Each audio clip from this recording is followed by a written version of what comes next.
الله يبارك في عمرك. الحمد لله رب العالمين. أقول لأبناء الأمة جميعا من أقصاها إلى أقصاها: نحمد الله على نعمة الإسلام وكفى بها نعمة.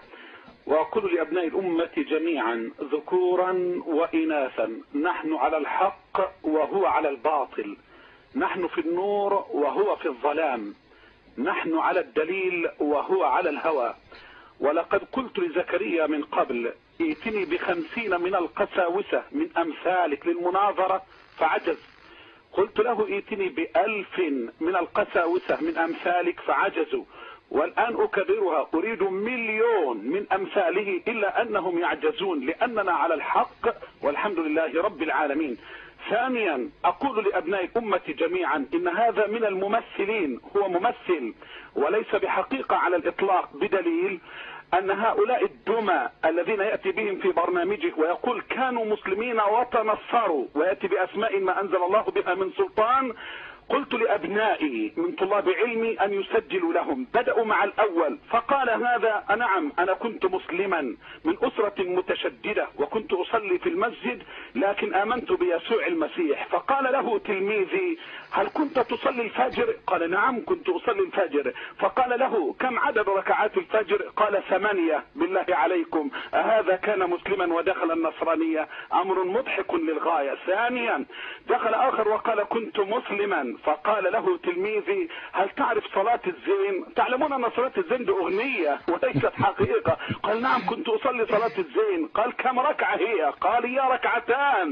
الله الله عليك يا زكريا النصاب، أقسم لك بالله رغم أن الضغوط التي تمارس علي وهي أثقل من الجبال من كل اتجاه لن أكف أبدا. يا زكريا بطرس أقول لك: لن أتركك إلا إذا وقفت الكنيسة المصرية بأسرها ضدك واعترفت بأنك مارق وبأنك مشلوع، واعلم أنك ما أخذت مني 1% من العلم الشرعي. أقسم بالله لو فتحت عليك العلم لنسفتك من فوق الأرض نسفا بعلمي لا بقوة أخرى على الإطلاق.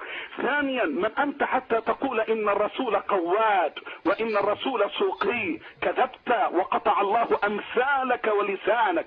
بل أنا على استعداد لمناظرة أهل الأرض جميعا إن كانوا على شاكلتك يا زكريا الكلب.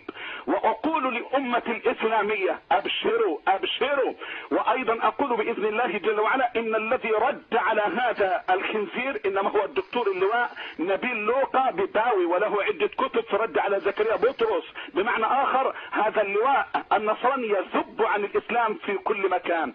وأقول للقمص الجديد الذي يسب في الإسلام أيضا وظهر بأرضنا يوسف تدرس أستاذ الدين المقارن في الكليات الإكليريكية: دوري قادم عليك ولن أدعك، سأنسفك بالعلم نسفا وسأطهر أرض مصر من أمثالكم، بل سأطهر العالم من أمثالكم. وأقول لك يا زكريا على موقعي في إيميلي ظهر هامان يهودي، هذا الرجل المعتوه، هذا الرجل الديني اليهودي اللاديني بمعنى صح، هذا الحاخام قال أنني سحقتك سحقا بشهادتي. قال: لقد سحقت زكريا بطرس، فهل تستطيع أن تناظرني في العهد القديم؟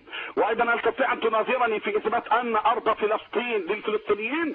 واشترطت عليه أن تكون المناظرة في أكبر قناة يهودية. أنا لكم بالمرصاد، أنا لكم بالمرصاد. وأقول لكل من يتسبب في الضغط علي أو في الألم علي، أقول له: اتق الله، من لم تأخذه الغيرة على محمد صلى الله عليه وسلم فهو خنزير. وأقول: أسأل الله جل وعلا أن يهدي الجميع، ومن ضغط علي أكثر أسأل الله أن يرينا فيه آية وأن يرينا فيه عظائم قدرته. ولذلك أقول زكريا: حتى ولو سفك دمي وأنا على الطريق.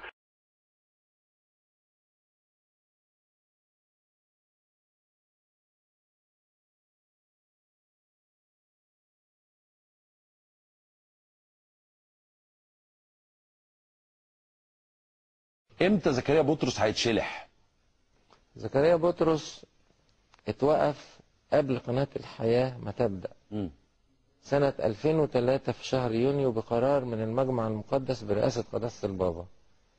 وانا وريت مدير مكتب المخابرات في دمياط الحتة اللي فيها قرار شلحه في لا شلحه ولا ايقافه؟ متأسف ايقافه في دفتر محاضر جلسات المجمع المقدس. وتوقف ليه وقتها؟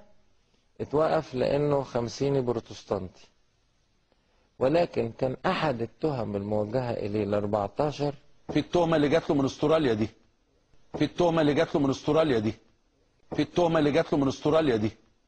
أحد ال 14 تهمة اللي وجهت إليه إنه بيهاجم المسلمين بعنف في كنيسة برايتون من على المنبر، وشعب الكنيسة بقت يشتكي إنه هيفجروا المتطرفين في إنجلترا كنيسة برايتون بتاعتنا. وحصل انشقاق في كنيسة برايتون بسببه. طب كل ده اتوقف بقرار برئاسة قداسة البابا، والكاهن الوحيد في تاريخ البابا شنودة اللي اتوقف بقرار من المجمع المقدس، هو ده الوحيد.